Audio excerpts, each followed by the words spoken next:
Hello, everyone, and welcome to the first Paizo Live of 2025. My name is Rue, and I'm the marketing and media specialist here at Paizo. I use they, he, or z pronouns, and I said my name in the wrong order. I usually do the pronouns before my job title, so just ignore that. It's a new year. We're shaking off the rust. It's totally fine. We're good.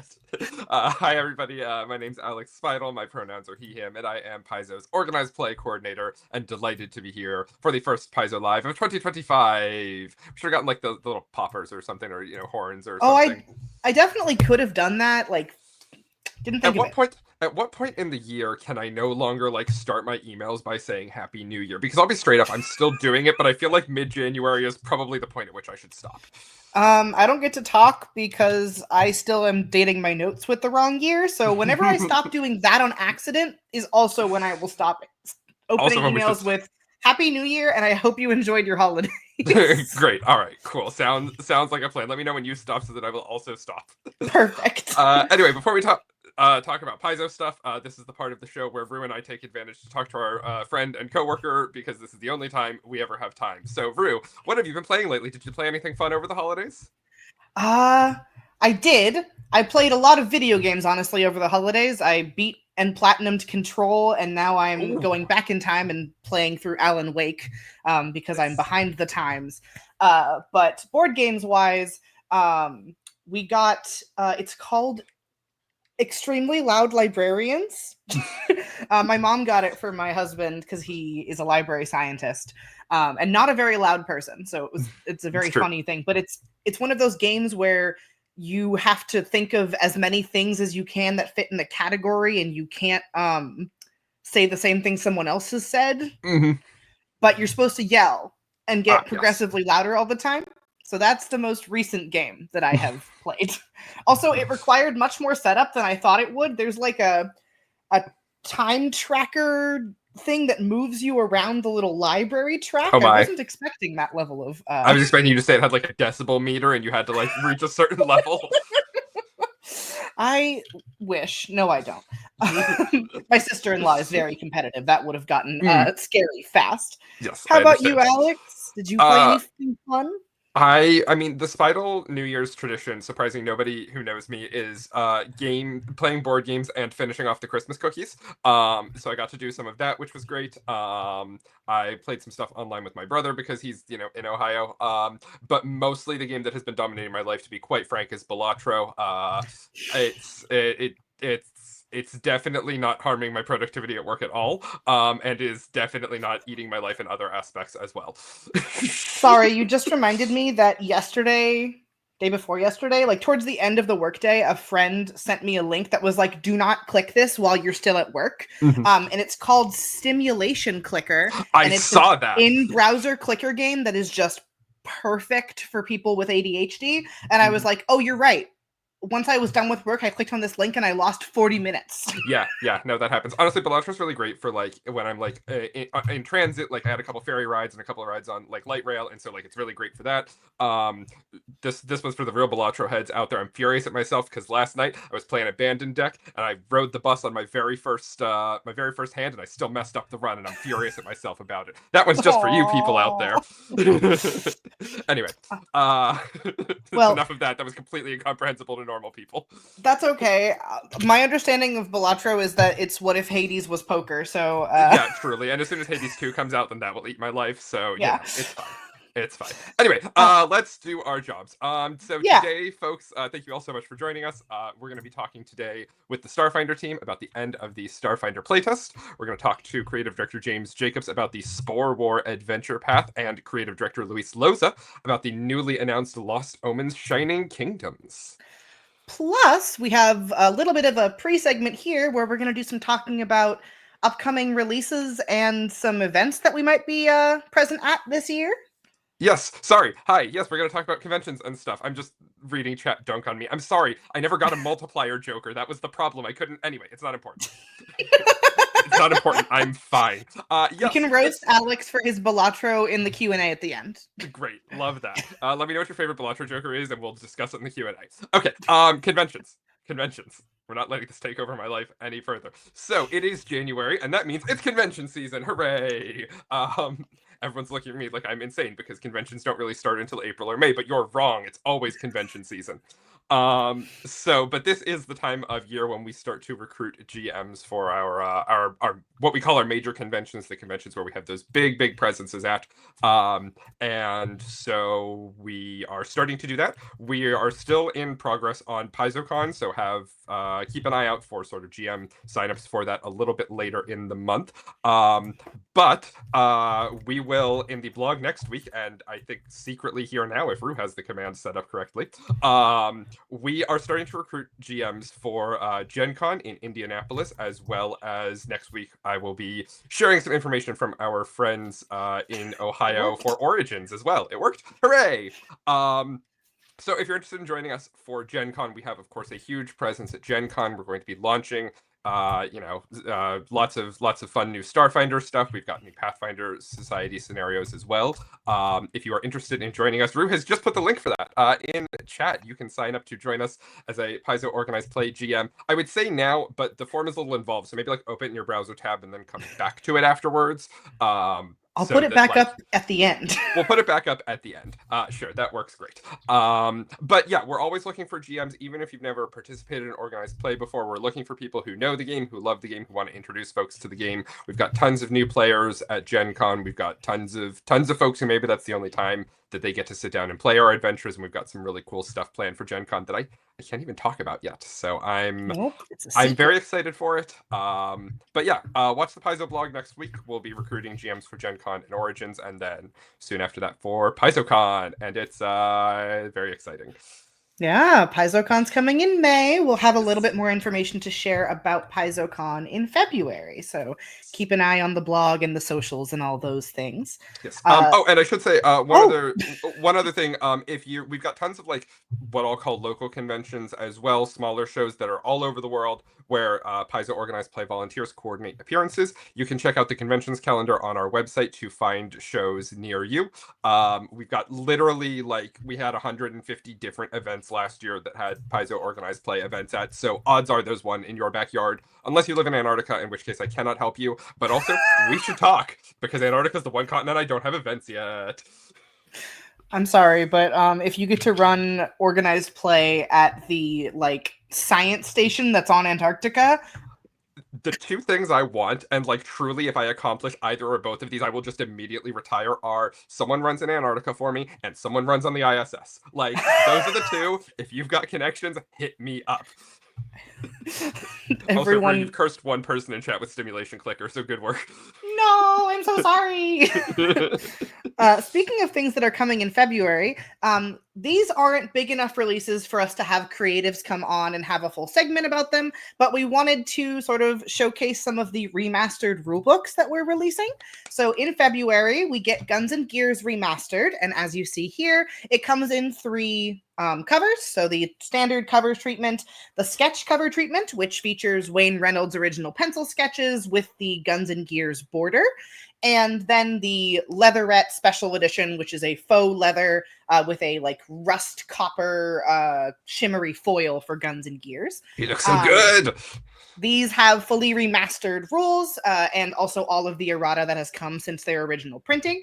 And if you own the PDF of Guns and Gears, when this comes out on February 5th, it will automatically be uploaded to your account. So you will have the remastered PDF as well as the original legacy PDF to reference both of them. Exciting. And in May, which this just dropped on our website, some folks may have seen it, some folks may not. This is Treasure Vault, which is another, or maybe it's June. It's either May or June. Don't quote me on it being May. I'll pull it up while you talk. Thank you. But Treasure Vault is getting the same treatment, so we will have a fully remastered collection of items from... I can't pronounce this name. Velashinaz? Velashinaz, thank you. Velashinaz is great. This book comes out in June, by the way. Thank you. It's June. So a collection of items from Velashinage's Horde, which with, again, the standard cover, the sketch cover, and the special edition. That sketch cover in the middle for both of these will be exclusive to Paizo.com and your friendly local game store. So you can't get it at Amazon or big box stores like Barnes & Noble, Target, etc. They are specifically to support friendly local game stores. And if you're interested in meeting Velashinaz, I have to put in one plug for the Pathfinder Society scenarios which feature her. Check out 504 Equal Exchanges Necessary Introductions. It's a low-level scenario. You get to go set up a meeting with Velashinaz and eat spicy food, and I won't explain it further. Ooh, well... Hey, when you've got free time, run me through that scenario, Alex. Yeah, totally. Let me check our calendars. 2027, maybe? Sounds good. Sounds good. I think I've got a Thursday free. Perfect. All right. Well, we're going to leave Alex for a little bit, and I'm going to talk to Jenny and Dustin from the Starfinder team about Starfinder Second Edition and the end of the Starfinder playtest. So we'll see you in literally just a few seconds. Bye.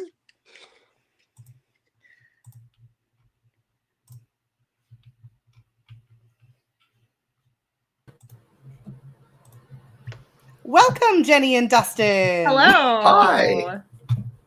Why don't you introduce yourself for any folks who may not know who the two of you are? I am Jenny Jarzabski. I use she, her, they, and ze pronouns, and I am the senior developer on the Starfinder team, or one of them. We also have another one named Jessica Catalan, who's super awesome.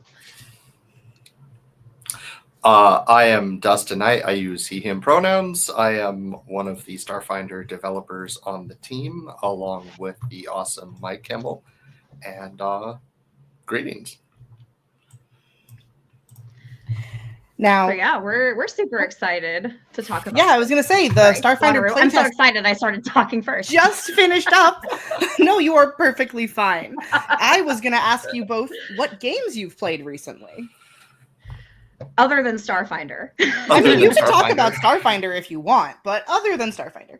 I mean, we did have a really fun Christmas party in character during the holiday break, but other than Paizo games, I've been playing some TCG Card Shop Simulator because I could only get so much satisfaction sorting out my own binders and cards in real life. I also need to pretend to do it in a simulator, which is exciting, I know. So when you play Nothing wrong with Trading that. Card Store Simulator, does it bring the same joy as spending money on cards and opening the packages? No, but it does give you the satisfaction of moving around furniture and expanding a shop, and Ooh. yeah, that's always fun, and running tournaments and stuff like that. It's and spraying down smelly customers with Febreze. Do you really do that in this game? Yeah. Until Oh you my get enough God. money to buy the plug-in sprayers. Oh my goodness. Well, That's ridiculous. now I need to go look at that. What about you, Jenny? Anything you've played recently? Well, I've been playing a lot of Warframe lately. I kind of fell back into that, and I'm really enjoying it.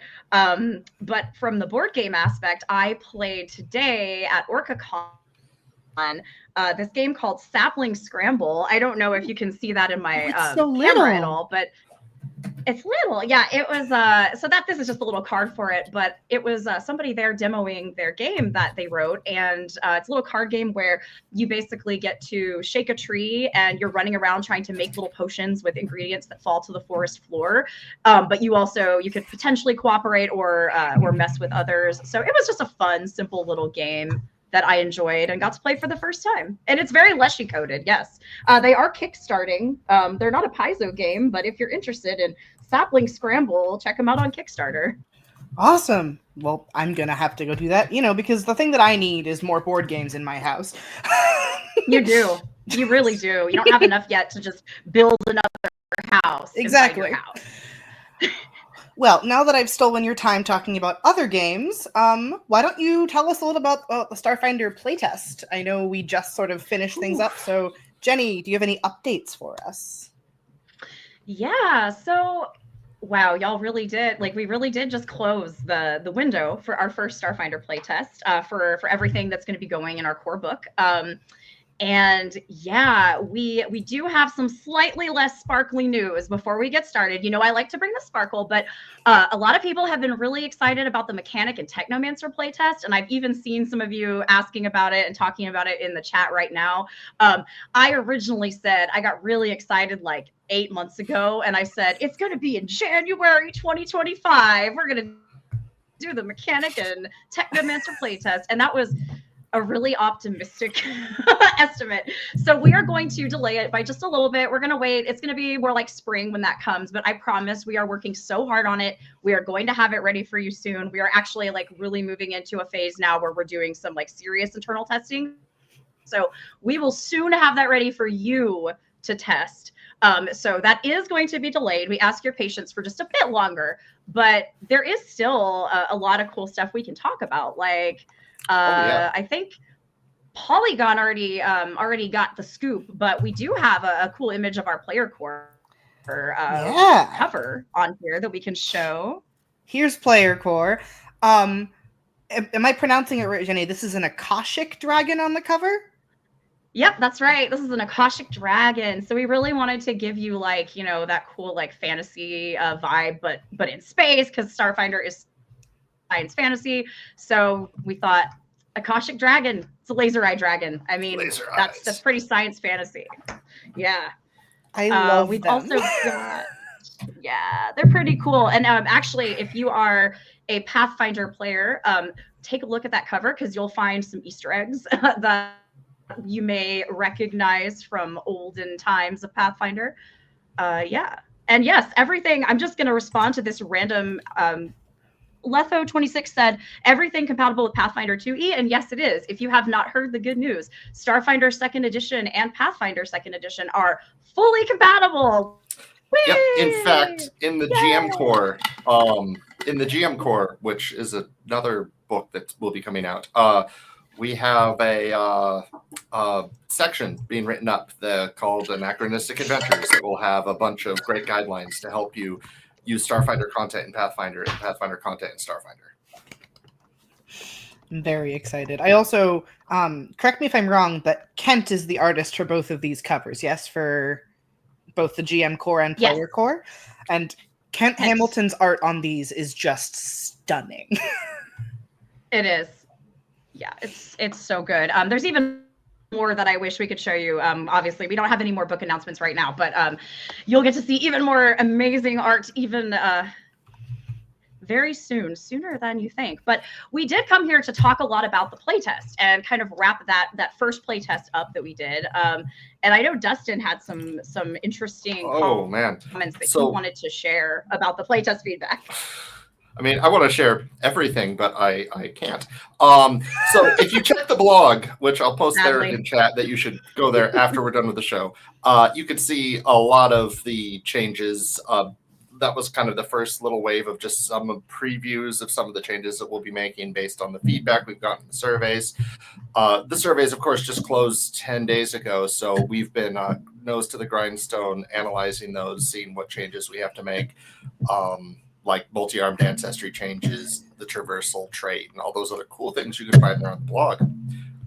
In fact, I mean, there was a change just the other day. We saw in the survey someone mentioned that like the unit clamp mentioned a fire extinguisher, but we didn't have stats for a fire extinguisher. So we had to just kind of write that. Yeah. So Jenny and I just Jenny and I just made this cool fire extinguisher that she was able to find room for it in the item section. So it was just this last minute thrown together. No, it wasn't really last minute thrown together. It was good. It's, you know, it feels when you're working in the copy fit mines, things move so quickly that it's a fire extinguisher, Dustin. I mean, I don't know like what else we could have done to lovingly craft this bespoke fire extinguisher. But yeah. Literally putting out fires. Yeah. Thank you there, Beamer SRQ. Yeah, but so we did have a really good conversation about it too. Like there's the conversations that come up as we looked through feedback and as we like all as a team went through the book were just very interesting. Right. Yeah. We noticed also just another one. We noticed that people wanted to be able to combat hack at a distance. So we added in advanced toolkits that will let you do that. and other options that will let you do that. So you don't have to run up to the person with the cannon to potentially disable it. But now what will I do with my specifically designed tiny characters whose only job is to run up to the dude with the cannon and be shorter than the cannon? Well, you won't have to use the new toolkit. You could just do it right at level 1. Oh yeah. And we even find some, it is fun working on the book at this stage. We'll occasionally find a little snafu as we're copy fitting, like we did today with the grenades, Jenny. That was that yesterday? That was like at some point in the week, I think. Yeah. Time. What is it? I don't know. But yes, we found a really funny grenade typo. Would you like to share it, Dustin? Oh, sure. Yeah. So we're ramping up how much item. Yeah. So we're ramping up how much damage higher level grenades do. And on our chart, we had one grenade that did 13,000 damage. No dice, just 13,000 damage. And we're like, what? That's not right. I think that was supposed to be the price, y'all. Yeah. That was not right. So No. Yeah. No, I would like you to put it back, please. Please give me my 13,000 damage grenade, please. Yeah. They're saying it's not enough in chat. Yeah. We joked that it was to compete with the Witch Warper spell that does 999 damage. We're like, oh, we need to go higher. Also, Thurston's players are in here trying to get one over on him. Salty's in here trying to ask us questions we're not going to answer. Sorry, sorry about that. Your GM is also my boss, so unfortunately. But that's really the powerful when the GM is also your boss. You can't make the same. Yeah. Oh man. Sorry, Salty. So, anyway, segue. Yeah, segue. So, what else have you been working on, Jenny? Oh gosh, well we've been doing so much. We mentioned that we did, and we're not going to get too much into details of what we changed. You'll have to find out. And we are going to have blogs. I believe Dustin mentioned those already, but we do have some blogs coming that will, we have an errata blog coming up that will go into more of that, and we're going to have some more information. So please, just keep your eye out on Paizo.com, on StarfinderPlaytest.com for more specific news, and of course, when the final book comes out, you'll get to see everything. But another thing we noticed too, we noticed that people really wanted in the feedback, a lot of you really wanted weirder weapons and items. We got a lot of feedback that was like, these all feel kind of basic. We don't have enough really wacky stuff. And we do agree. We want there to be a lot of wacky and wild things in Starfinder, and there will be, but keep in mind that for our player core, we're wanting to launch a lot of our just basic and core options. And then when we come up to other books in the future, we might be bringing out more experimental options. So books like Galaxy Guide, which we are going to talk about in a bit, might have more of just that wackiness that you won't get in just a core book. So we should wait for Jenny's Sparkle Core. We should wait for my Sparkle Core. Do you think they would ever approve that? I think it would have to be like Sid Meier's Civilization. It would have to be Jenny Jarzabski's Sparkle Core. Jenny Jarzabski's Sparkle Core. Oh my goodness. Yeah, there's a lot of really fun feats and ancestries and archetypes in the book. The Space Pirate. Oh, do you want me to show them off Please. now? Yeah, why not? Let's do it. Talk about Galaxy Guide?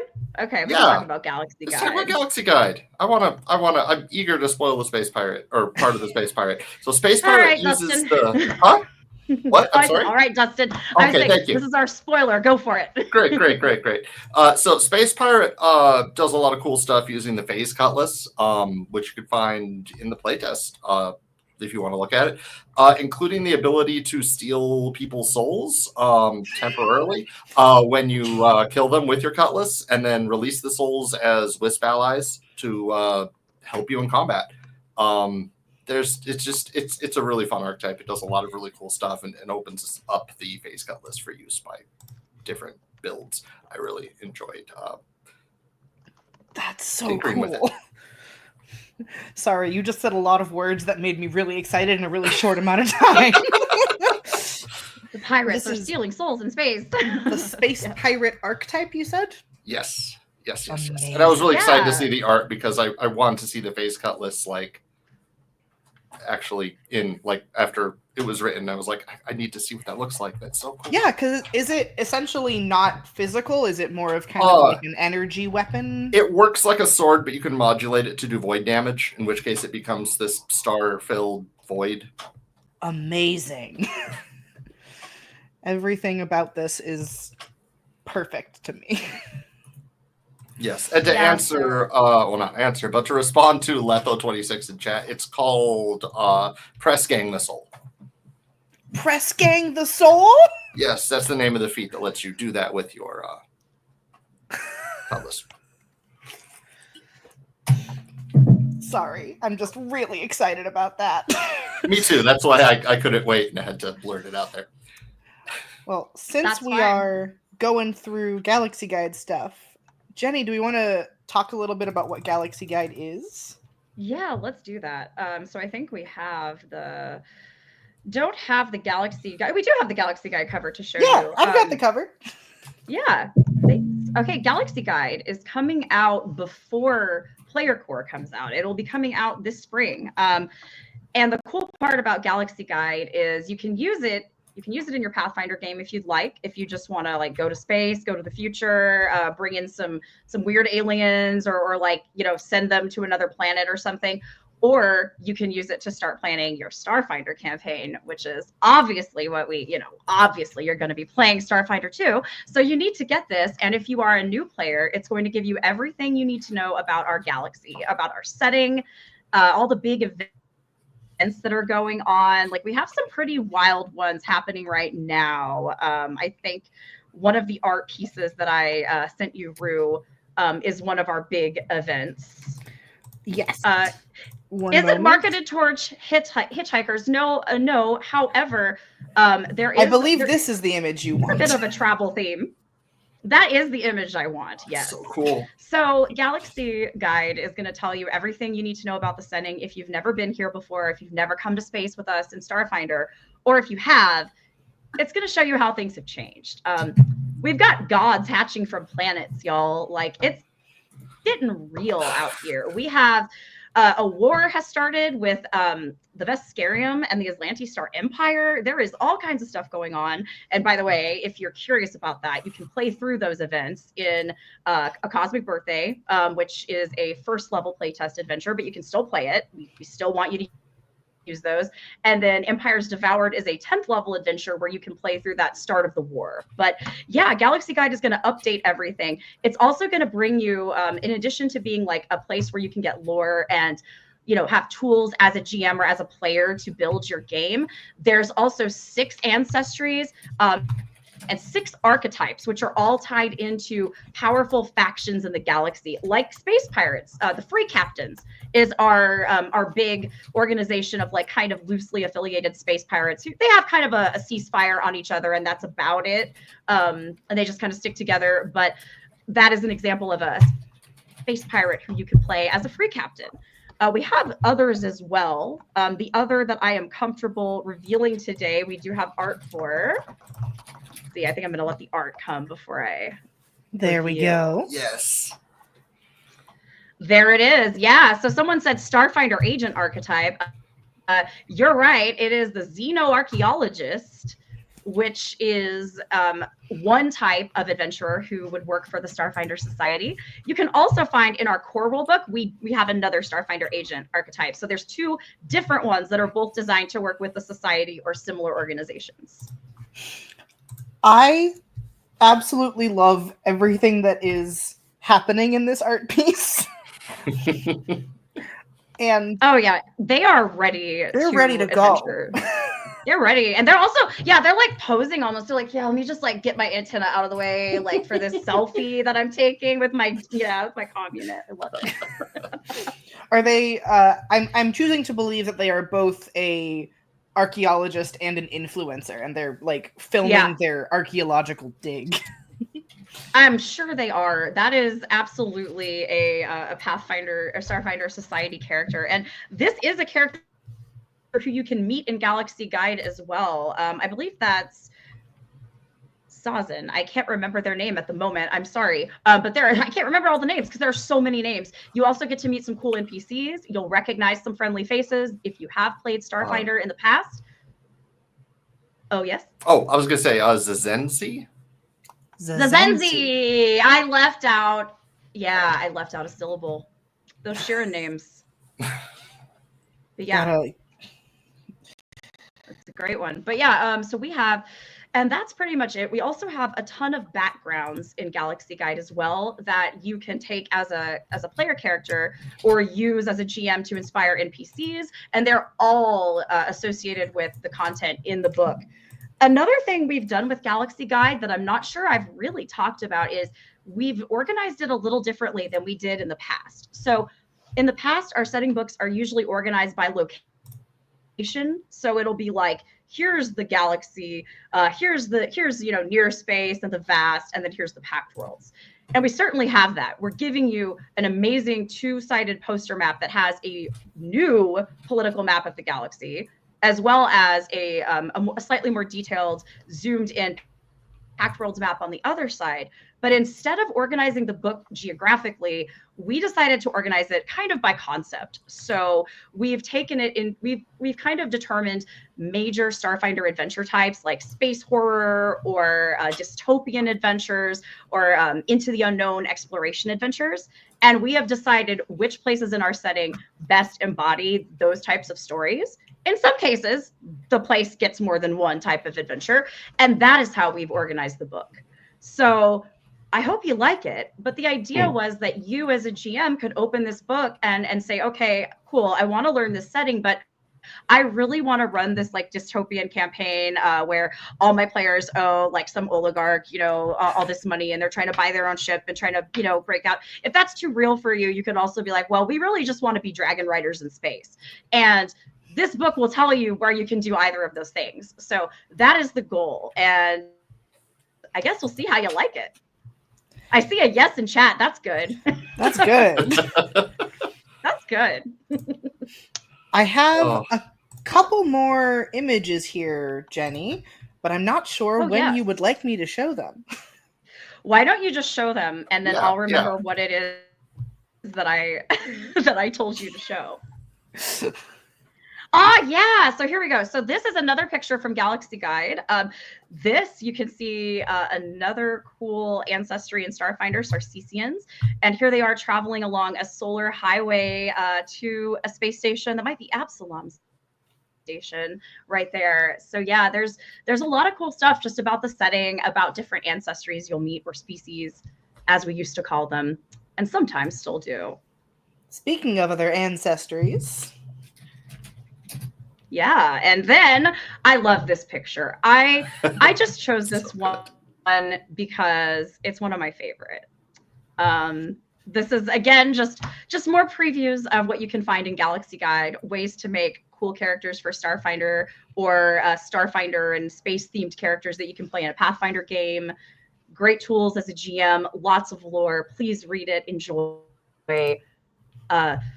We've preserved. The setting has been preserved, but it sure has gone through a few little changes and things have spiced up. So can't wait to see what you think. I also can't wait. And for those who are wondering, Galaxy Guide is coming out in May, if I believe. And you can pre-order it right now, actually, on our website. Book. There we go. Should be part of the don't quote me on this, so maybe I shouldn't say it, but it should be part of the hardcover subscription, the rules. The rule book, the Starfinder rulebook subscription. So if you're subscribed to the Starfinder rulebooks line, you will be getting Galaxy Guide in May. If you're not subscribed, you can subscribe, and that makes sure that you get first access to all of the upcoming Starfinder Second Edition books.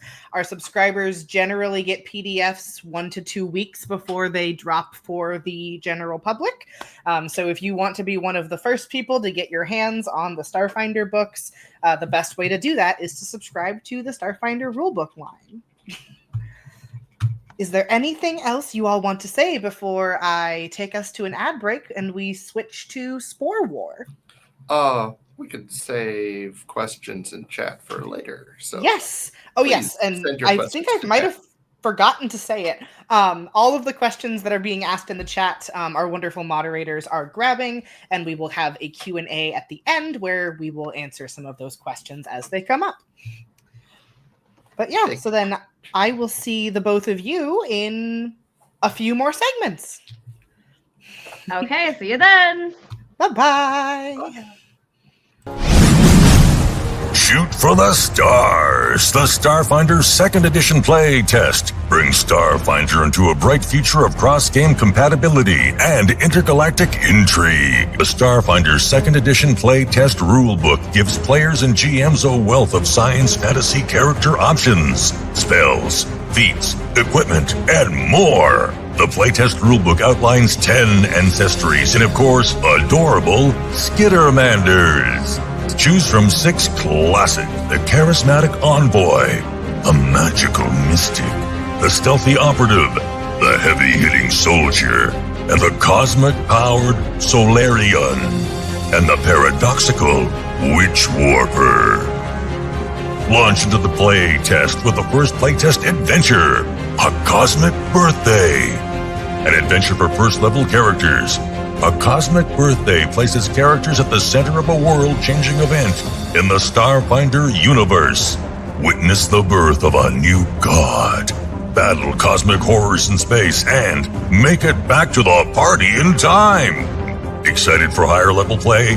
Dive into the center of blossoming intergalactic conflict in Empires Devoured. Empires Devoured is an adventure for 10th level characters. Characters find themselves on Atuity, witnessing a historic peace talk between Aslanti, Star Empire, and the Veskarium. However, that brokered peace is shattered by a surprise attack and negotiations turn into interstellar war. Fighting against rogue Aslanti operatives, saboteurs, and devourer cultists, the characters must stop the conflict from destroying Atuity and the entire Adalawe star system. Launch into the science fantasy campaign of your dreams with the Starfinder Second Edition play test.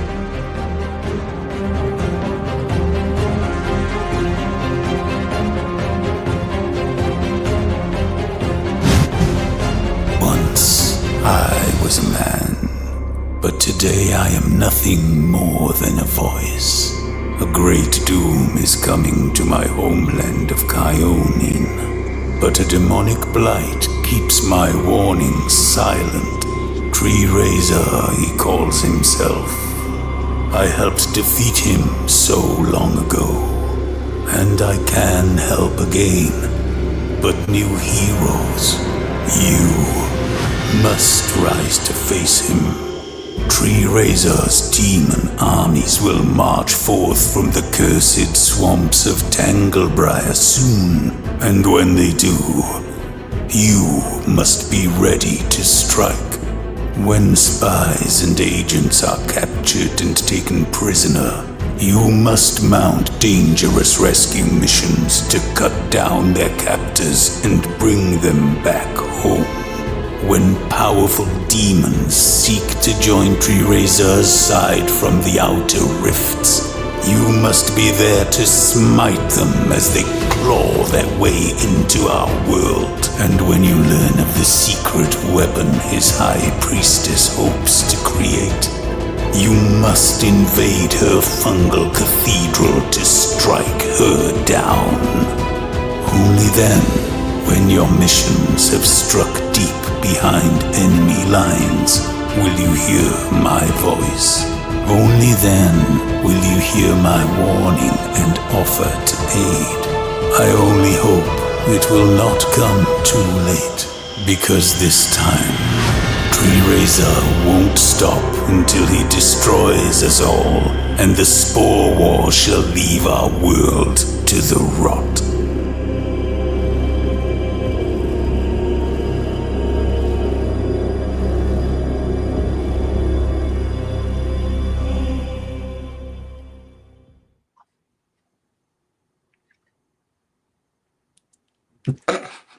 Hello, everybody. Surprise! Surprise, it's us.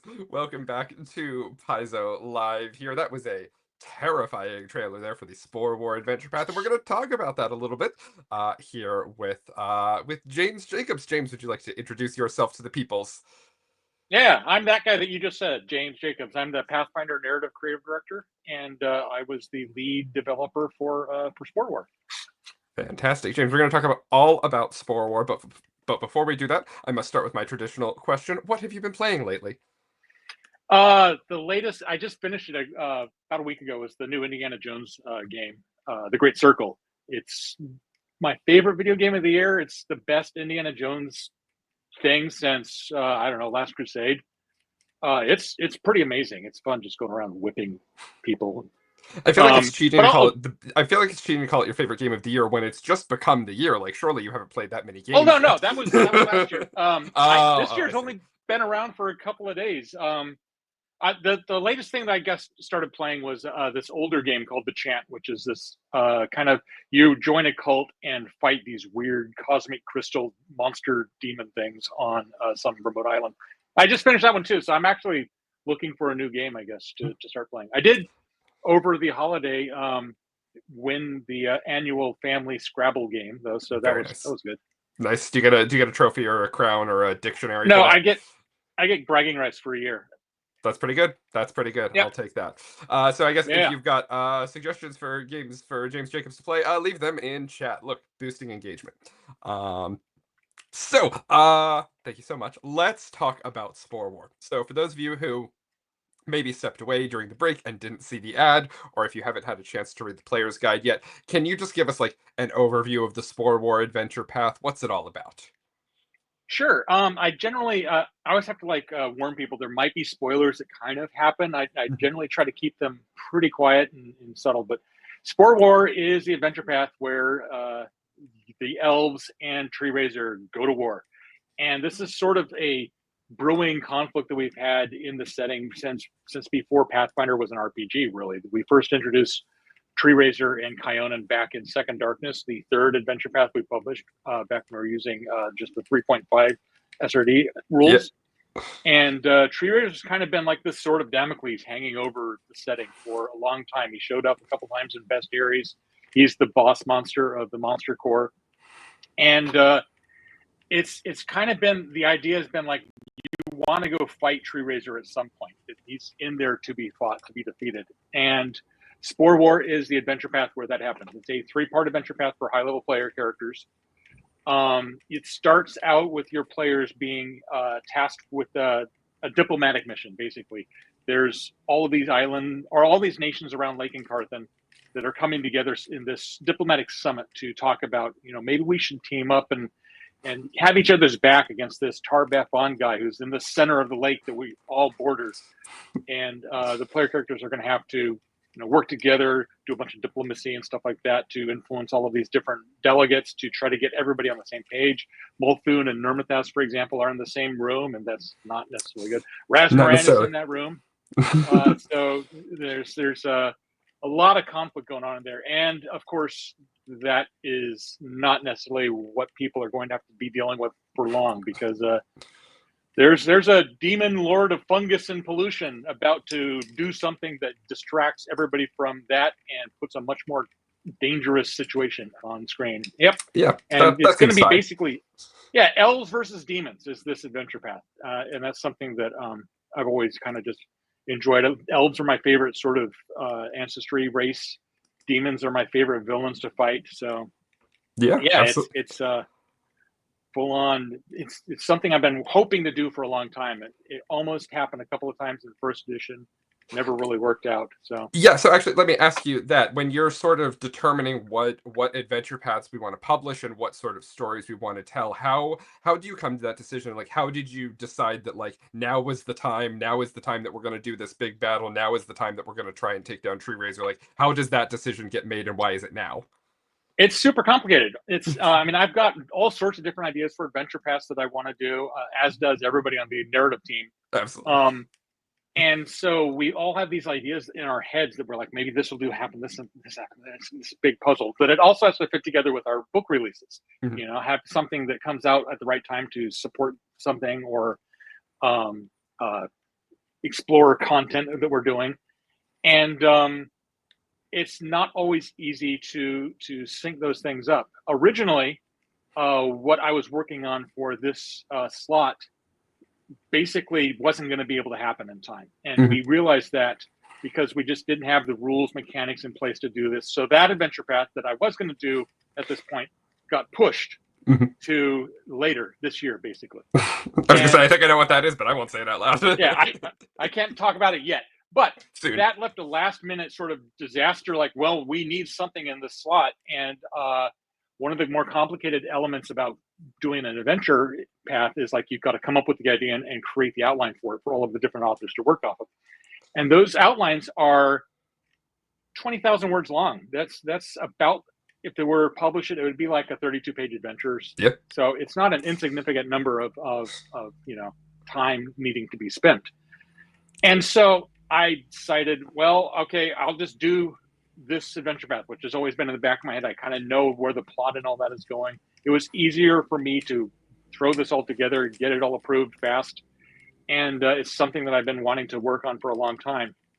And it was also, something that not only was I passionate about writing, but it was something I could get certain authors on board quickly, because I needed to get authors on board quickly. And it's like, hey, Jason, if I have this Rasmussen element in the first adventure, would you write this adventure? And yeah, he said, of course, yeah. You've just got to dangle the shiny objects in front of him, right? If I let you play with this, will you do this thing? Exactly. So that's kind of how that came to be. We kind of overplanned it because obviously this started working, and then a few months later we decided to do a more war stuff going forward. So it's this weird sort of interstitial type thing where it's like you're going in to do all this war content, but the focus of it is not these mass combats. That's sort of something that happens behind the scenes. Yeah. And it's focusing on your characters going in and doing these surgical strikes, I guess. Yeah, and so rescue people. Yeah, and so if this is more of like a subterfuge and sabotage campaign rather than a like you're on the front lines of the war, like how are the players' actions going to affect that war effort, and also like how does that impact how you kind of write and develop this adventure? It makes it easier to write and develop because it's using rules that we already have and that we're already comfortable using.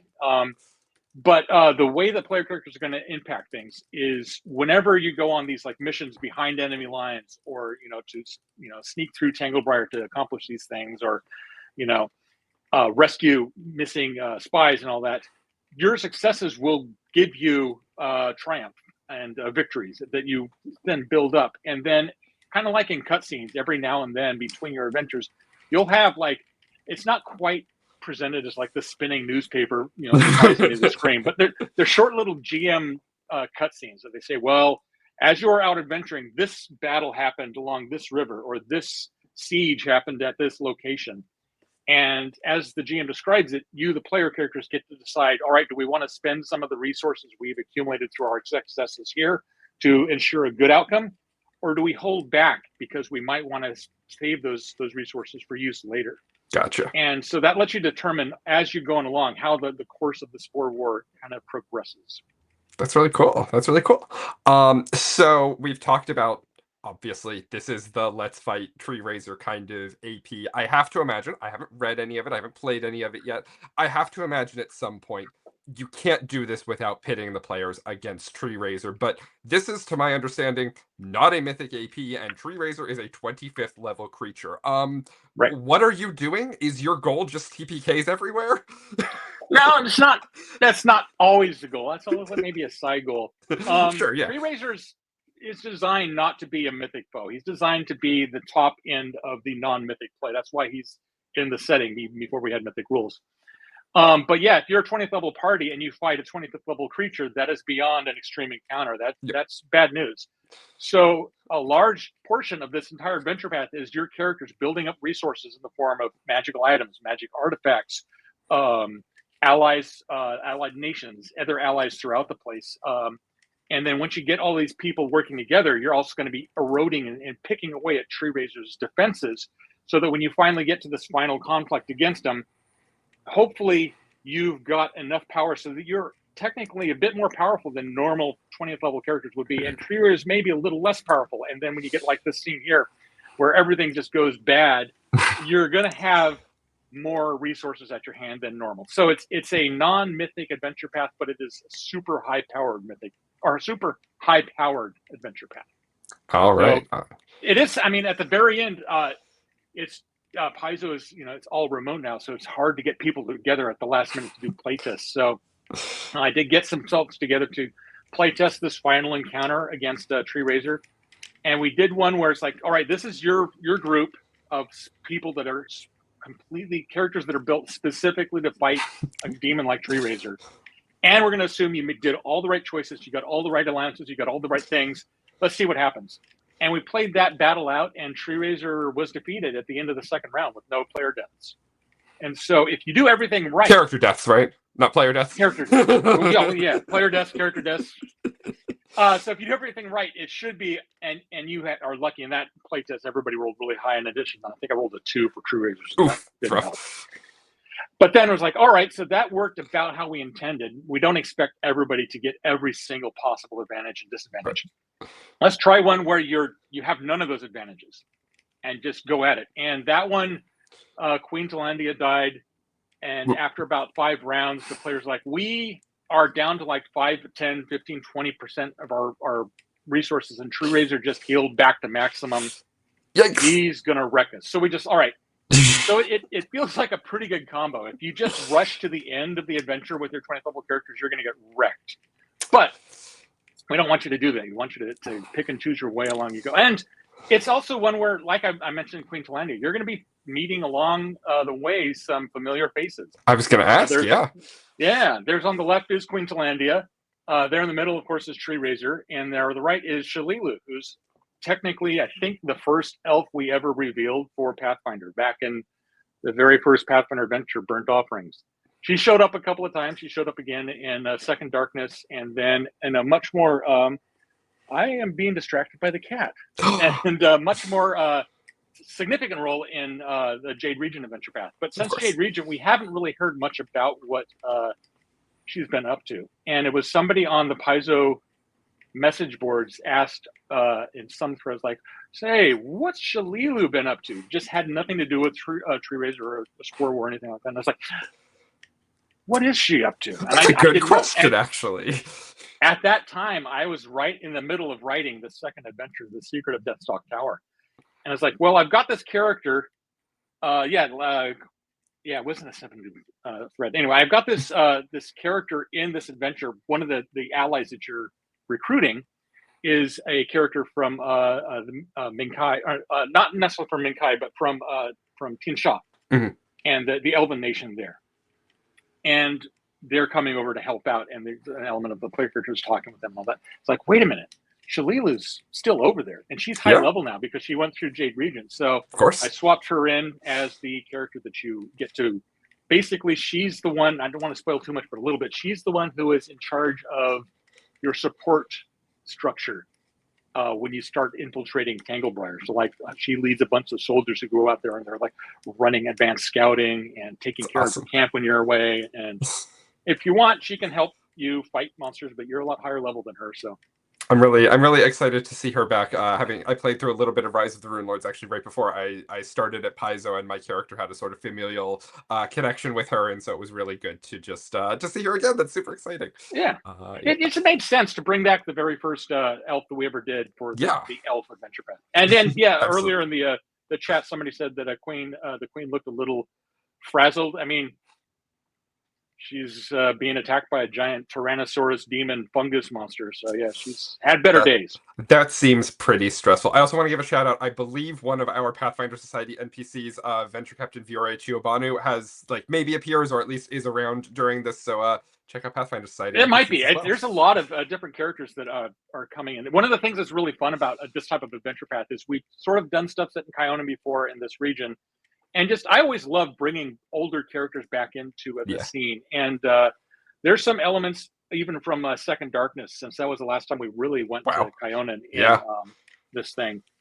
And since we've recently gone into the remaster situation and no longer, we don't really have Drow in the game anymore. I don't know. There's some interesting sorts of bits of shuffling and stuff like that. So there's a little bit of, I wouldn't call it retconning, but it's more contextualizing how Second Darkness played out.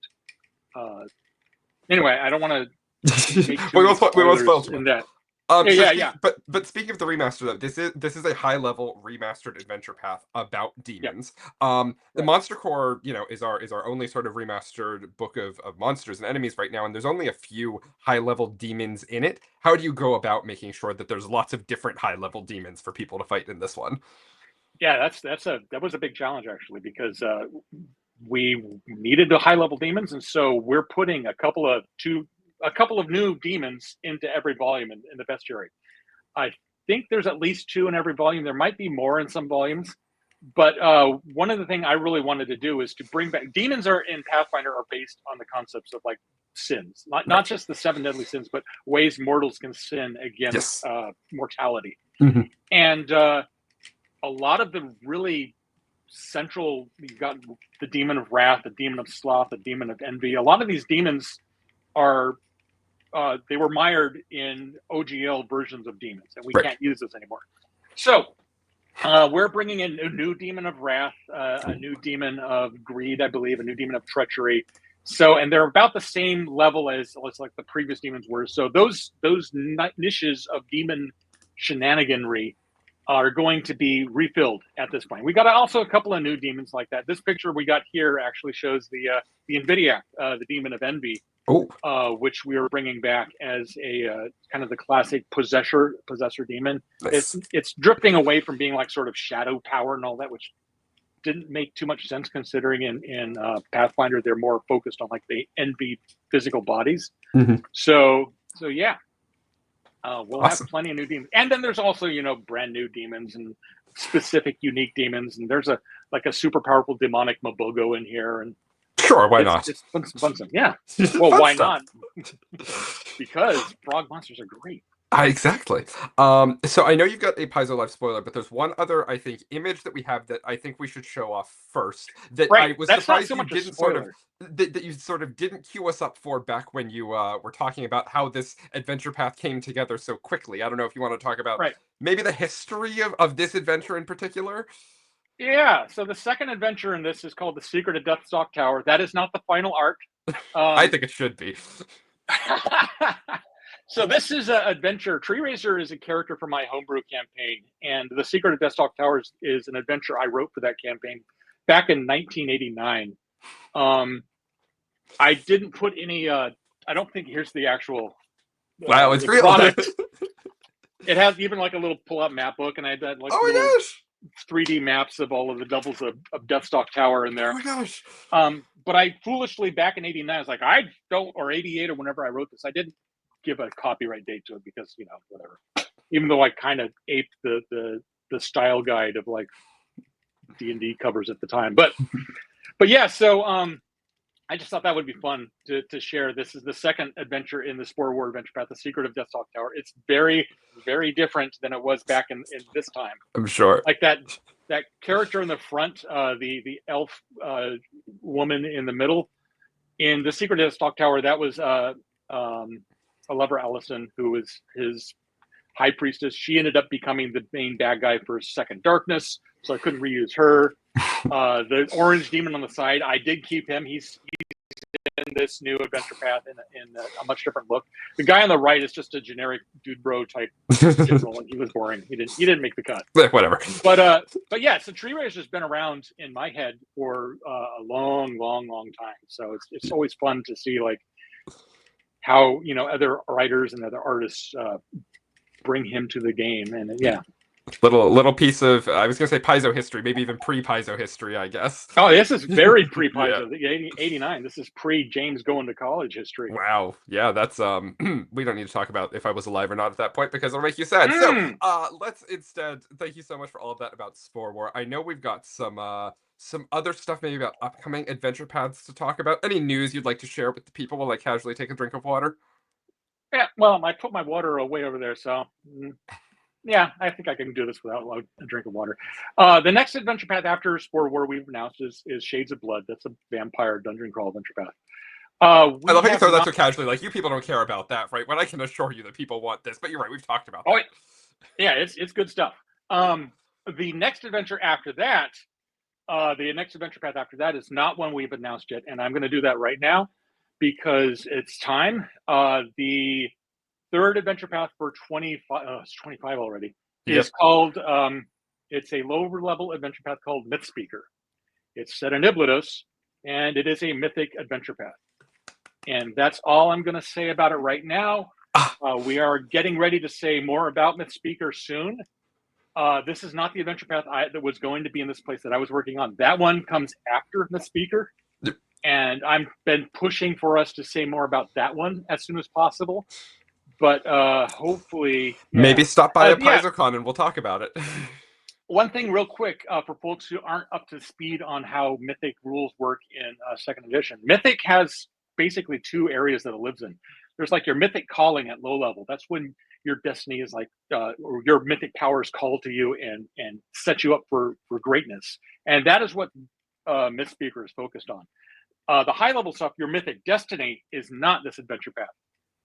It's almost like it could be an entirely different adventure path, perhaps. Perhaps. Who's to say? Who's to say, right? Yeah. Oh, I am to say, but I'm not saying it right now. I know that. All right. Well, we will let the people chew on that. I'm super excited for Mythic Adventure Path. That sounds excellent. Iblados also sounds like a really fun area. I don't think we've explored Iblados much in Second Edition yet, have we?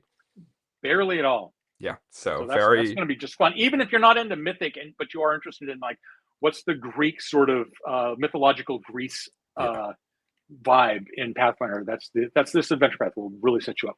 Yeah. So it's super exciting. If folks have questions about Spore War or about this upcoming adventure path, which we will casually not answer, you can drop them in chat and our moderators will grab them for the Q&A section. But I think we are just about ready to say temporarily goodbye to James Jacobs. We will have him back for the Q&A section at the end, so wave goodbye to the people. But I think we're going to take you to another ad break, and then when we come back, Rue will be back with Luis Loza to talk about Lost Omens Shining Kingdoms. Very exciting. So we'll see you in just a few minutes. Sounds good. Welcome, friends, to the Greenwood Gala, where all the people of the forest, even talking animals like me, come together to celebrate everything wonderful about nature. We get to know each other, have fun, and respectfully share ideas. Here in the Verduran Forest, the Treaty of the Wildwood protects nature. It lets our neighbors harvest a few trees, conserve the rest, and all in all keeps everyone peaceful, warm, and happy. This is a pleasant place, full of wonder, where everyone gets along. Wait, what's that?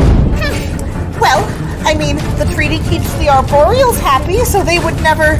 Oh, nope, they look angry. Surely the Fae of the forest understand that... Oh, this isn't good. I can't remember the last time that... Oh no! Everyone needs to hold on for a minute. We can talk this through. Wait, no, not like that. Okay. The Verduran Forest is always fun and cheery, but this is getting out of control. Get some negotiators. Meet with the lumberjacks and druids. Smile a bunch. No, this is not how we're supposed to negotiate. This shouldn't be happening.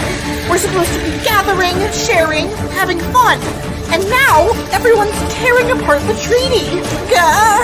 Maybe we need some new faces. Some fresh ideas. Someone who's gonna make things right. Hey, maybe some Wardens of Wildwood.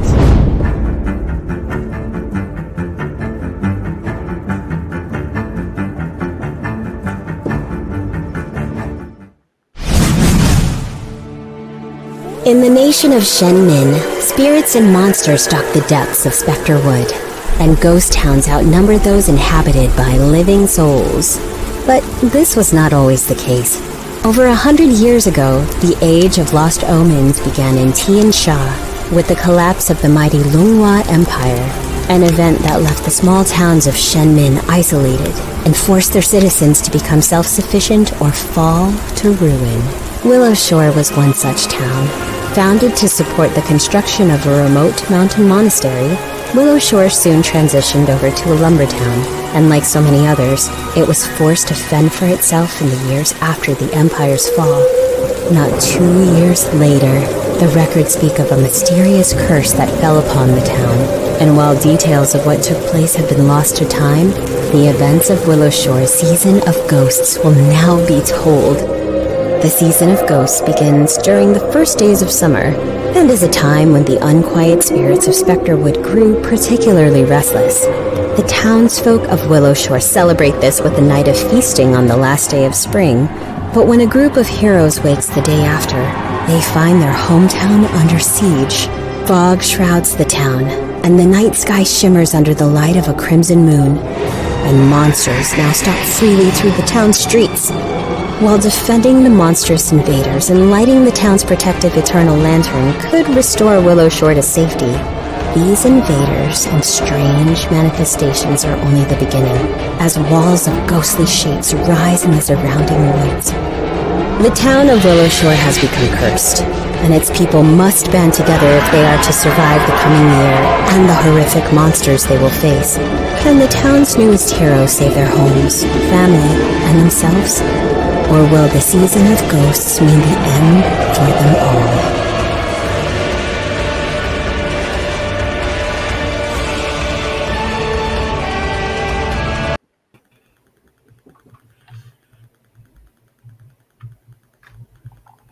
Hello!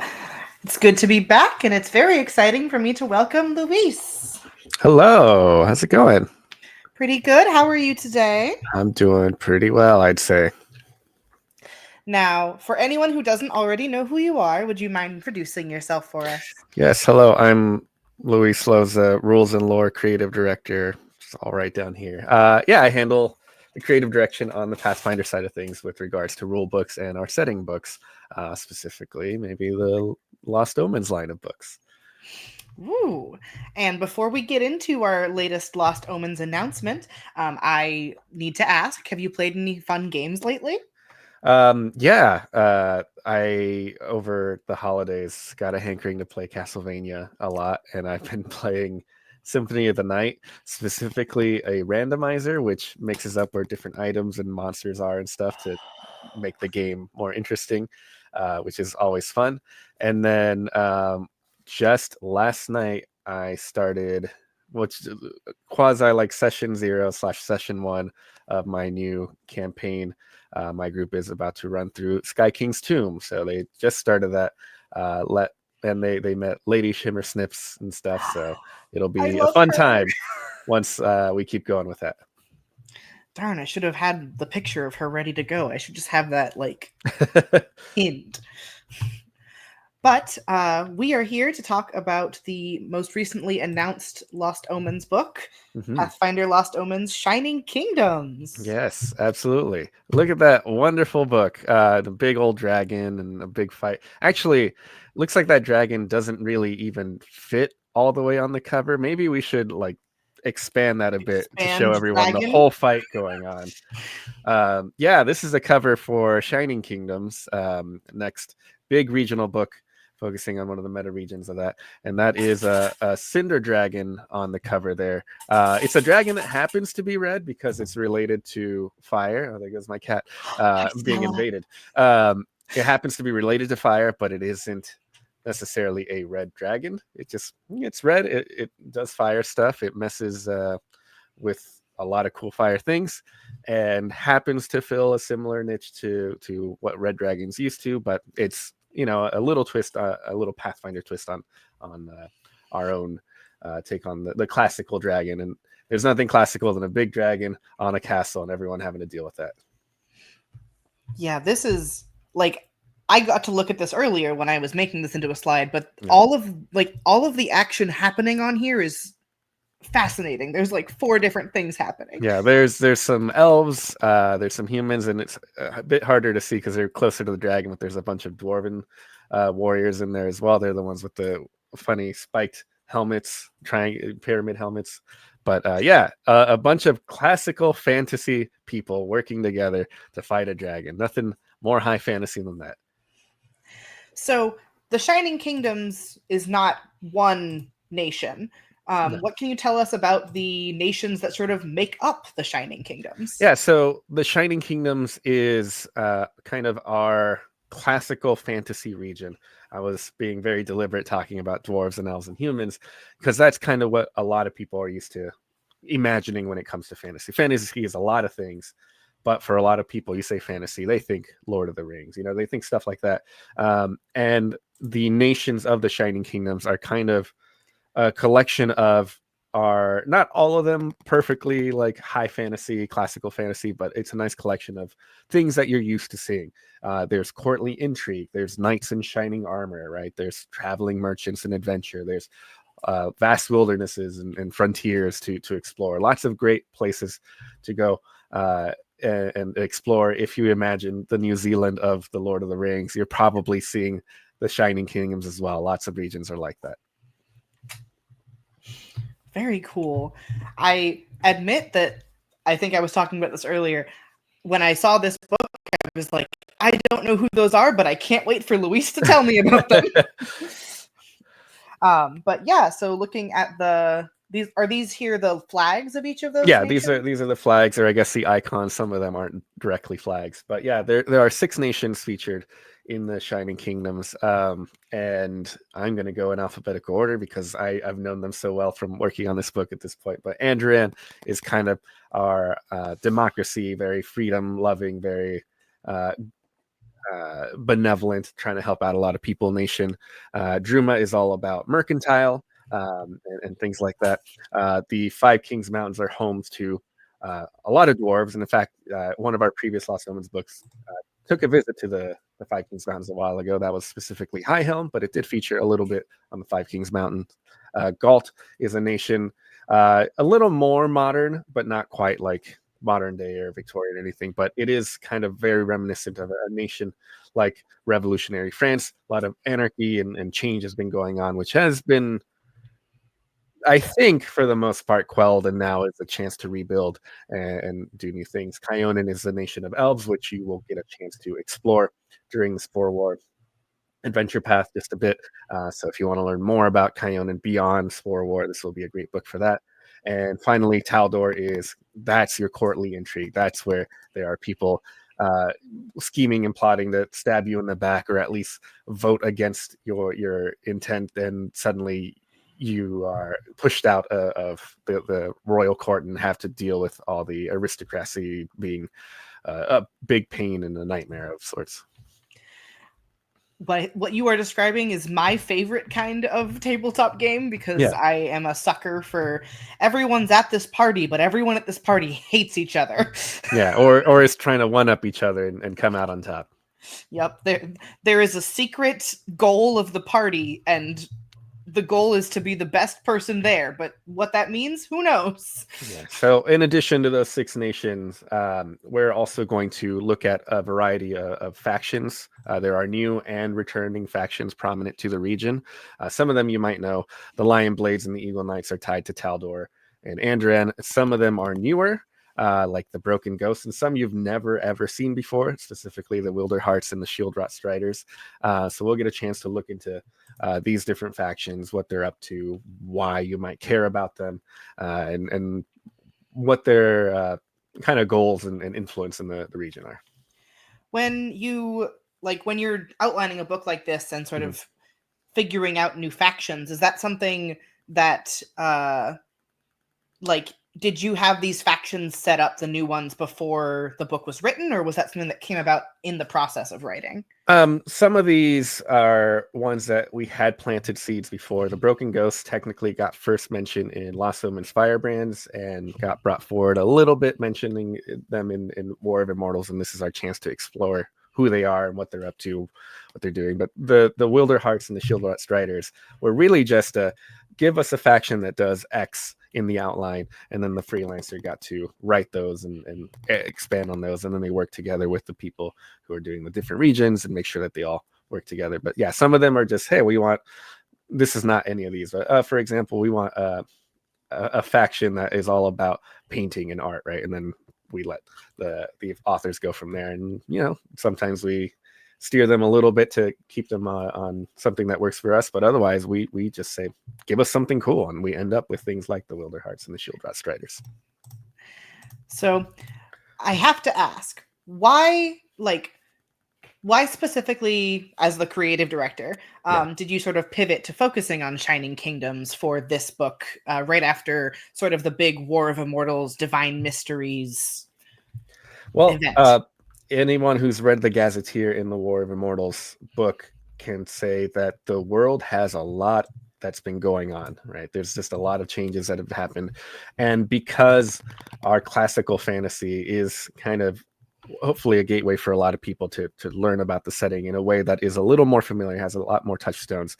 There's a lot of change that is coming as a result of the War of Immortals. And we thought, what better way to represent the vast changes that can be seen in a way that is very obvious to people. If you know the Shining Kingdoms, okay, now we know what they look like post War of Immortals.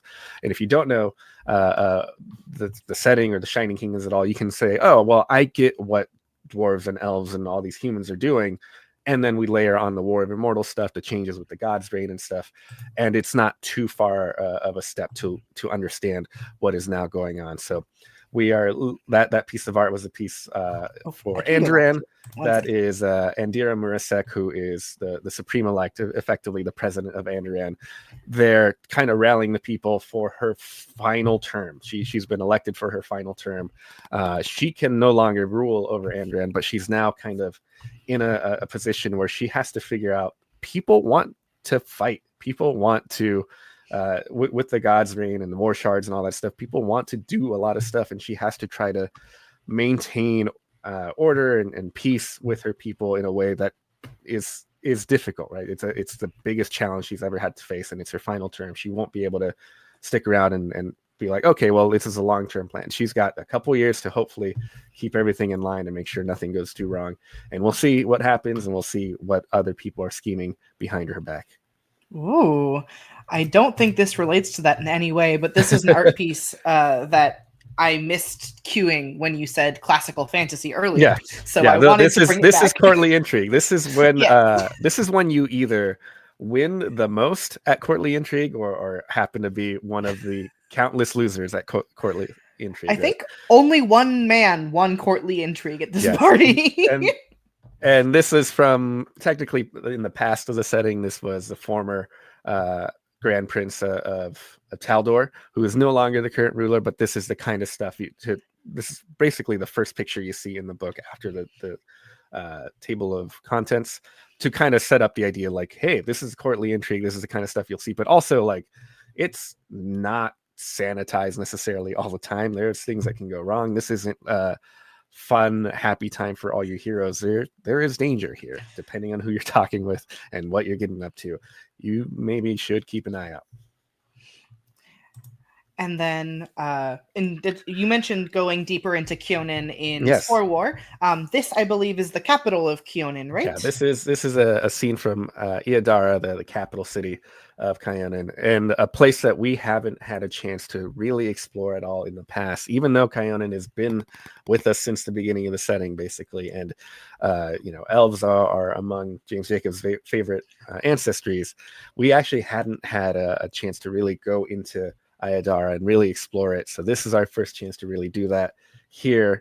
I think you get to visit a little bit in Spore War, but for those of you who want to use it outside of the Spore War context, here's the city. We'll give you all the details about it, all the interesting stuff that's in there, right? Like you'll get to learn about the palace of the queen. You'll get to learn about her special Kumaru tree that's growing there in the center, and all the crazy gates that are now activating and some that shouldn't even be working. So a lot of cool stuff going on there. Now, I know sometimes Lost Omens books, along with having loads of lore and setting information, often have things for player characters as well. What sort of character options can we look forward to from Shining Kingdoms? You can expect a lot of the classic stuff. You can see archetypes, right? We had the Lion Blade archetype in the past, which was in the very first World Guide book, actually. We'll get a chance to remaster that. You'll get to see other classical archetypes that you would expect, like the Eagle Knight that we're seeing here. And then we'll be exploring, new archetypes, new options, and of course the stuff you can kind of always expect: magic items, spells, new companions, like here the Grindel Drake. Those of you who know Lost Omens High Helm know that they have these big bugs, big worm things that they grow called Grindel grubs. And Grindel grubs usually are grown specially to like serve as food and waste management. But if you let them grow long enough, this is what they become. They become a Grindel Drake, a little familiar that can join you on your journey. So if you are a dwarf or someone who's visited High Helm, you get a chance to, or even the Five Kings Mountain, anyone in the Five Kings Mountain can get a chance to maybe take on a Grindel Drake as a companion. I love them. They're You cute. sent me this picture and I was like, I want one right now for me. Not for my character, for me. Yeah, so which is not at all what I expected them to be. This is another instance of letting the freelancer kind of go have fun with them. We had Grindel grubs, which were a freelance. That was Leanne Merciel who wrote that originally. She came up with the idea, hey, these weird grubs, awesome, that's cool. But we never talked about what they grew into. Eleanor Farron, the developer, senior developer on the Rules and Lore team, kept occasionally asking, like, but what do they grow into? What do they turn into? So I finally decided to ask the author for the Five Kings Mountain region, which is Stephanie Lundeen, hey, give us something that the Grindel grubs grow into. Whatever it is, it's up to you. And she landed on Grindel Drakes. And I thought, hey, that's a great time. I love this. Not at all what I would expect the big, gross grub to turn into, but it makes them even cuter to me.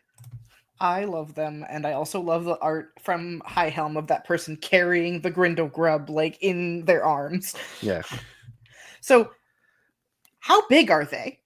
I think I said they're familiar size, so like Okay. not that big. So Not that which is very weird to think about. They're like these big old grubs, but And then then they they turn get into like smaller. only kind of smaller thing.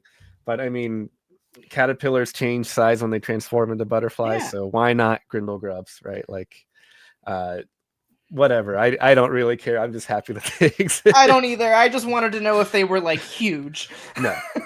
But yeah, so if I recall correctly, this book releases in May. Yes, May. So we'll probably have a chance to talk about it once or twice more, but probably no, it will be out by the time PaizoCon's out. So no exciting previews of that. We'll instead have to preview, I don't know, some future Lost Omens book, I guess, whatever. Another one that might be coming. Unfortunately, Luis is not able to join us for the Q&A portion of this. He gave me this time at very last minute. So we won't be able to have Luis's questions live on air, but we have been very grateful to have you, Luis. I if you go onto our forums, there is like an Ask Luis Loza anything thread. If you want to throw some questions in there, I'm happy to do that. Otherwise, I guess I can give a spoiler before we go. Ooh. Can we go back to the cover art there? Of course. One moment. Do you want the full art?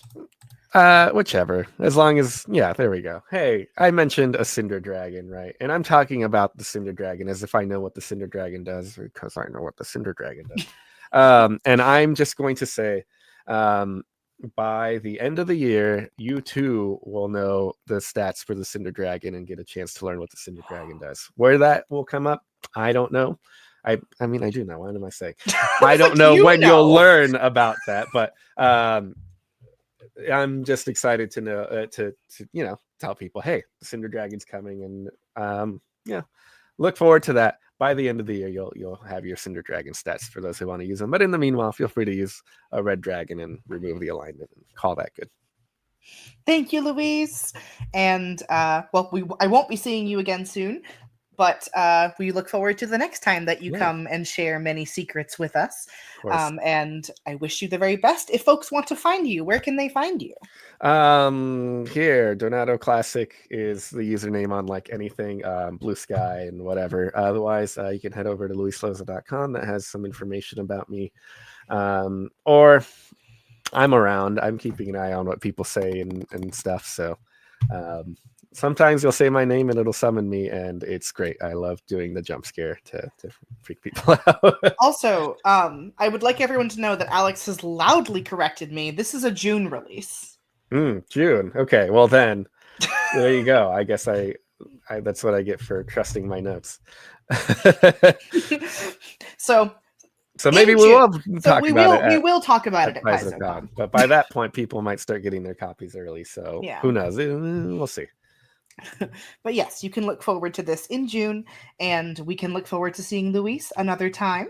Yes. And I will be taking us to another brief commercial break before I bring everyone else back for some Q&A about Starfinder and Spore War.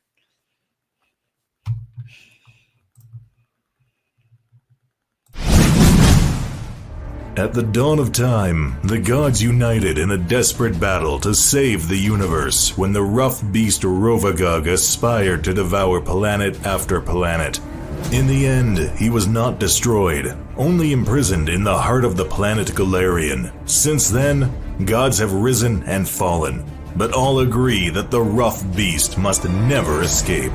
Now, Gorum, god of war, has been slain, and the remains of his divine body rain down upon the face of the world. Where his blood and shattered armor land, mythic power takes root and war spreads.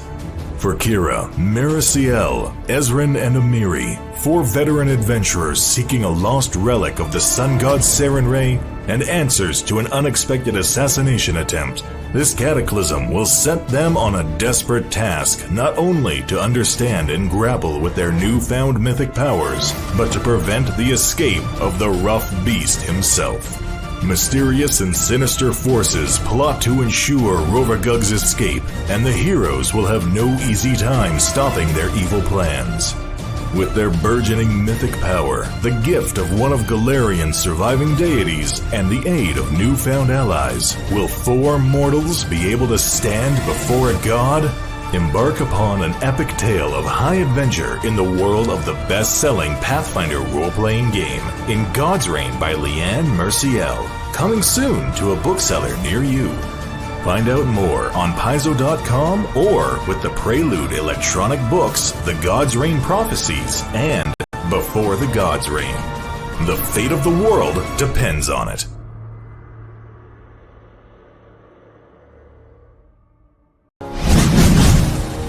Survival in a world beset by magic and evil takes more than a lucky roll of the dice. Complete your Pathfinder Core Rulebook collection with Player Core 2, an expansion on character options for the remastered Pathfinder Second Edition rule set. Tinker and test out formulas as an alchemist, make keen observations, and get to the heart of the matter as an investigator. Stand strong and ferocious as a barbarian. Take up a holy, or unholy, mantle in service of a deity as a champion.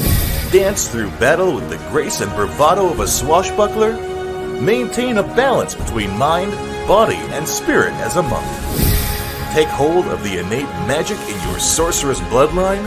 Explore the mysteries of your fate as an oracle. And build even more customized characters with archetypes, ancestries, versatile heritages, and more.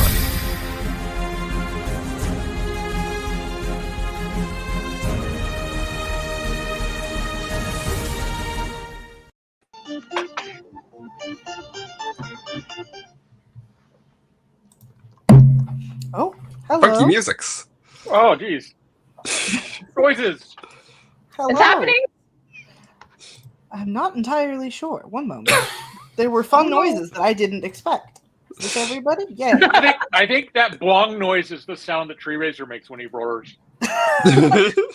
Jenny, I think your camera has. Oh my god, You're sorry, my invisible. head. There Oh you my go. god, I'm so sorry. I brought a laptop. Zero gravity. Hi, everybody. I'm Welcome back to our insane. super professional and organized Q&A segment of Paizo Live. This is where we all definitely remember how to be functional human beings and answer the questions that you put in chat. Someone's got to be in charge here, and I'm taking the reins. Let's start. Let's see. We've got a bunch of questions, and feel free to throw others in chat as well. I'm gonna start by talking to my friends on the Starfinder team because I didn't get to.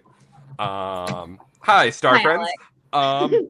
I don't remember who asked this in chat, but someone asked if there were like cool ways that you had fun spacifying stuff found in Pathfinder, like a cyborg demon hull raiser with a chainsaw black axe. Are there any fun things that you want to share about like converting things into science fantasy, or just fun things you're excited for people to see?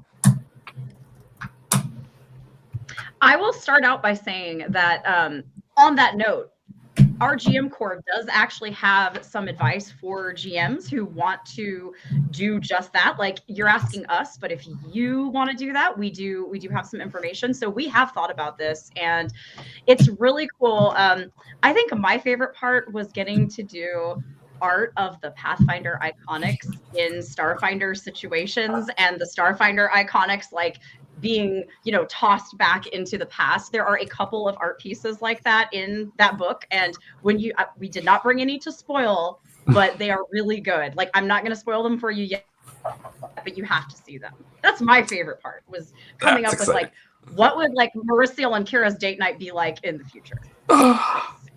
They would go get boba. Hey, you can't say that and then not show me what the art is. Rue and I on the archive later, like just searching up this art. Y'all are already opening the archive, like, where is it? What about you, Dustin? What was your favorite? My favorite art the art pieces. No, like, what is, or rather, is there something that you thought, just an anecdote about, maybe yes, like futuristic? Yeah. Yes. Well, I mean, when we did the playtest, we had some Pathfinder classes alongside the Starfinder classes, and it worked very, very well. There's minor changes that you might want to do, and so much of it is campaign dependent. So much of it is the kind of stuff that you should really work out before and during your session 0. And the guidelines that we have in the book will really, really help smooth over that process. And yes, the art's incredible. The art's amazing. I can't wait to show it off to everyone, everywhere, all the time. Rue is busy searching the archive. I am not searching the archive. Genuinely, I'm in the question zone. I've got a question for James, because I didn't get to talk to James. Hi.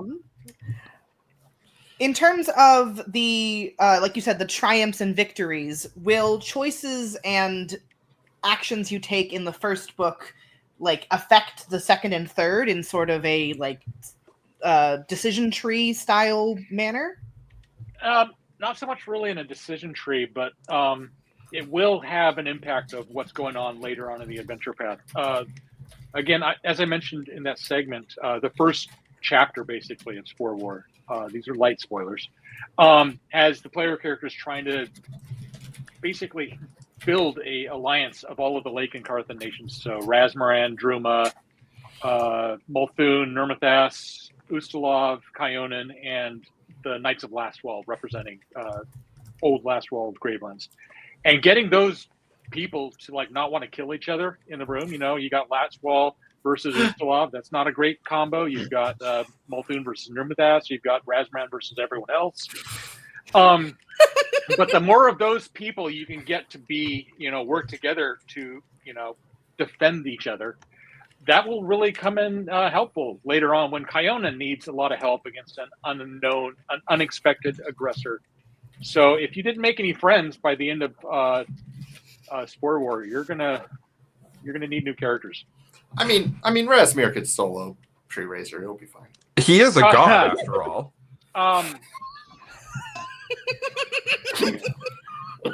Right. So. Yes, he is a god, and he can certainly. Soft lock James Jacobs. I have a hard time in my head divorcing Razmaran from Jason Bullman. They are kind of the same person. So can Jason Bullman 1v1 Tree? I don't. He's maybe. I don't know. I haven't seen him fight lately. I don't know what he's been practicing. Lately? Yeah. Oh yeah. I've known Jason for, I can use the word decades, so I know things about him that he may not want other people to know, because you don't want him to know all your enemies should not know all your secrets. This isn't the Jason Bowman show. Hail Raspberry! Hail Raspberry, it's true.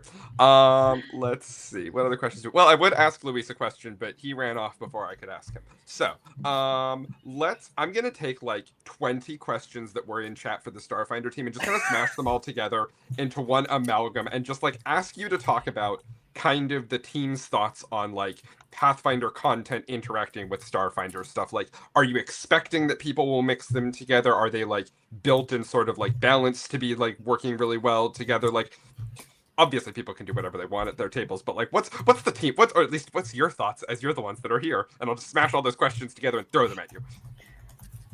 I mean, I'm going to be allowing the two at my tables as appropriate. There will always be certain games where no, you probably won't be using a laser pistol, or if you want to play a soldier, we're going to construct this new, like, we'll say it's a bunch of wands taped together into a flamethrower or something. Or, I don't know why I use flamethrowers when we probably have those in Usalov, but you know, there are options. There are creative options, and there are more other classes just function like Solarians. Like, cool, you have a solar weapon on Galarian. That's not going to mess too many things up. Solarian on Galarian is the title of my upcoming children's book. Thank you very much. Okay, well, get going, Alex. But yes, you'd be fine playing a Skittermander operative Red Mantis assassin in either setting. Like, I don't think it will. It should work just great. All right, my turn. If I recall correctly, James, Spore War is a high-level adventure path. Yes, 11 to 20. It's or 11 not to 20. 11 to 20.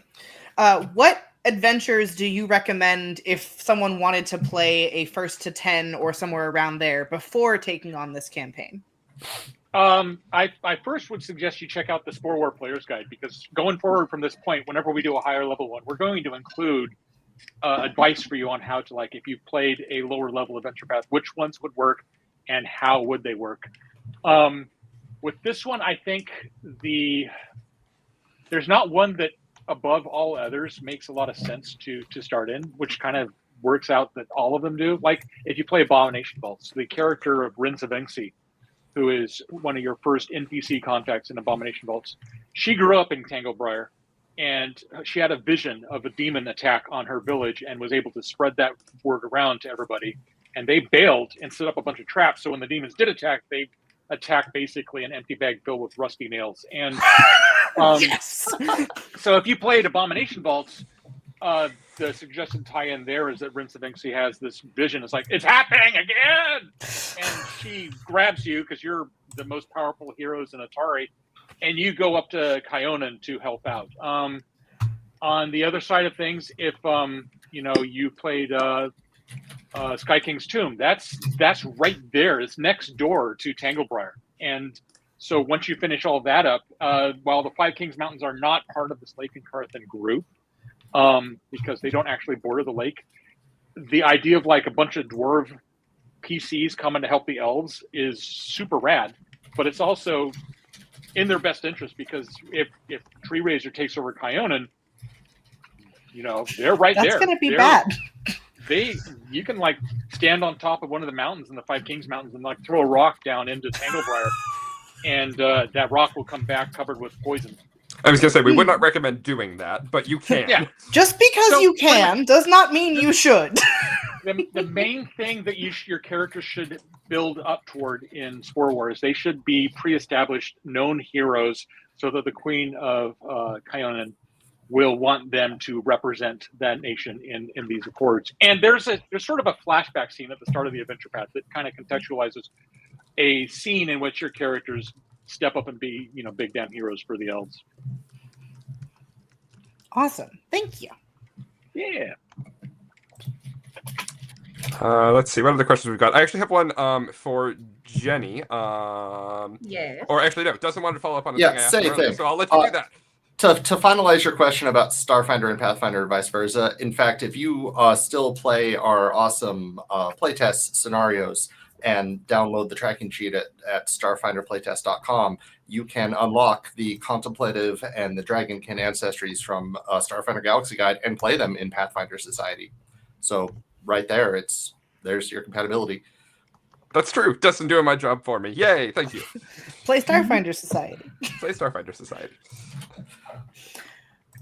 Is that are you That's all. passing I'm on done. your question for that, Oh, Alex? sure. Is it That'll my be my turn question. now. Your turn. Oops. Good, because I have a question for you. Oh no. But Alex, Listen, if we it's not play my fault on there the were no international, multiplier jokers in the store. Okay, I did my best. I'm gonna be real. I'm very disappointed that there were no Balatro roasts in my. Oh, we've lost James. Oh no. There were no Balatro roasts in my questions Oh, they're all document. in my Blue Sky mentions. It's fine. But what I was gonna ask was, if we play on the International Space Station, how will we handle mechanics that rely on seasons?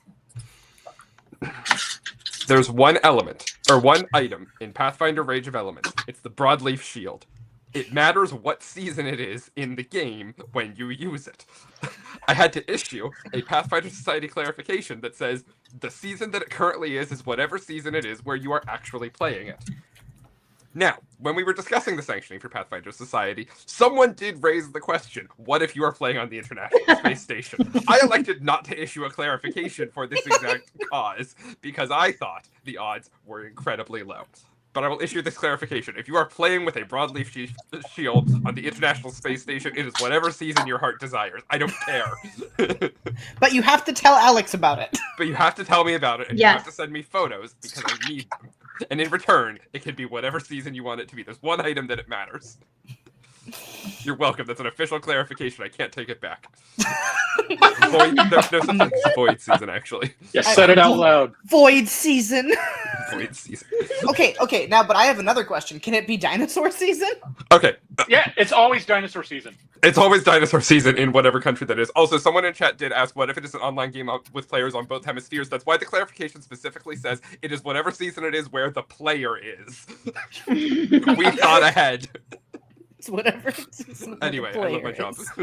These are the Thank kind of you. things I get to do.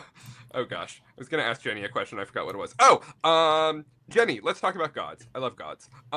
Sure. So we know that, like, in Starfinder, I think several of the kind of classic Pathfinder gods kind of have different changed prominences. We have, like, new Starfinder gods. We have some Pathfinder gods that are, like, not as prominent. Is that something that, like, we can expect to hear stuff about in, like, the player core or the Galaxy Guide? Will we hear a little bit about, like, religions in the Pact Worlds or in the Starfinder universe? Yes. In fact, both of those places will have information about religion, and you will get to meet some of our new gods in Starfinder. Well, we have a very new god, the Newborn, and you'll get to know more about them. Am I muted? No, No, we can we hear heard you. you.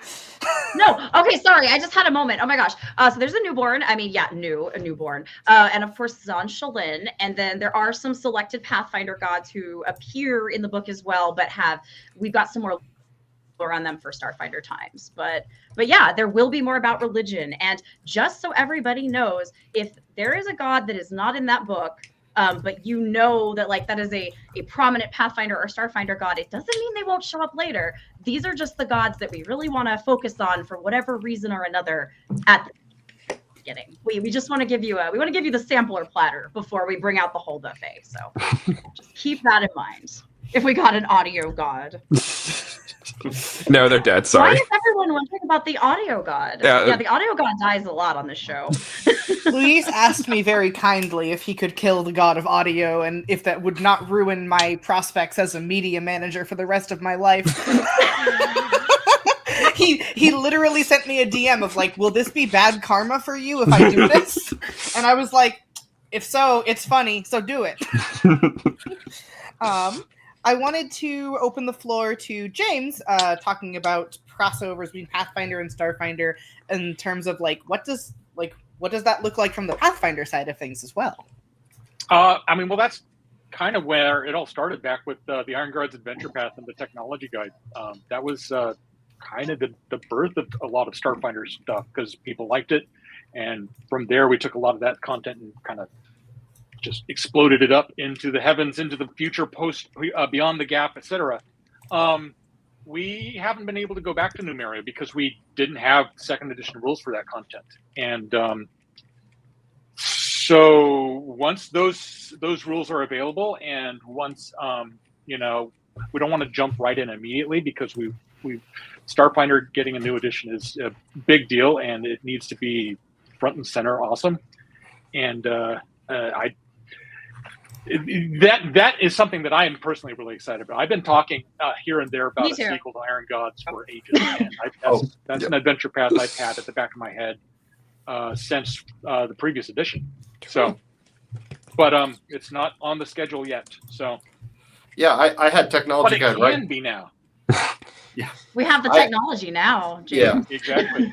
I had technology guide right here on my desk because I was writing the GM core stuff. Awesome. That's so cool. All right. Well, I think that's about all the time that we have.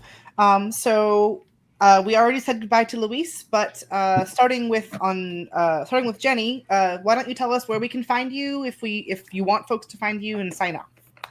Hi, you can find me if you are here in the Seattle area. You can actually find me at OrcaCon this weekend. I will be running Starfinder games tomorrow, and I will be there Sunday. So if you want to come meet me and play Starfinder, it is possible. If you are not in the Seattle area, you can find me on Blue Sky, Space Princess J, or sorry, I think I changed it to like Mecha Space Witch now. I don't know. I changed it a lot. Sorry. And then on Twitter, I am Space Princess J. And you can find me there. Awesome. Dustin. Ironically, my username doesn't change, but it has been Kitsune Warlock forever. So you could find me all over Discord with that, and Blue Sky. The Blue Sky is kind of the only social media site I'm on right now, other than the Paizo forums. And find me, hit me up there. I'm always posting random memes as soon as they become eligible to be posted, because they're frequently made during development of our books, and then I have to put them in a folder and wait for the book to come out. So yeah. And last but not least, James.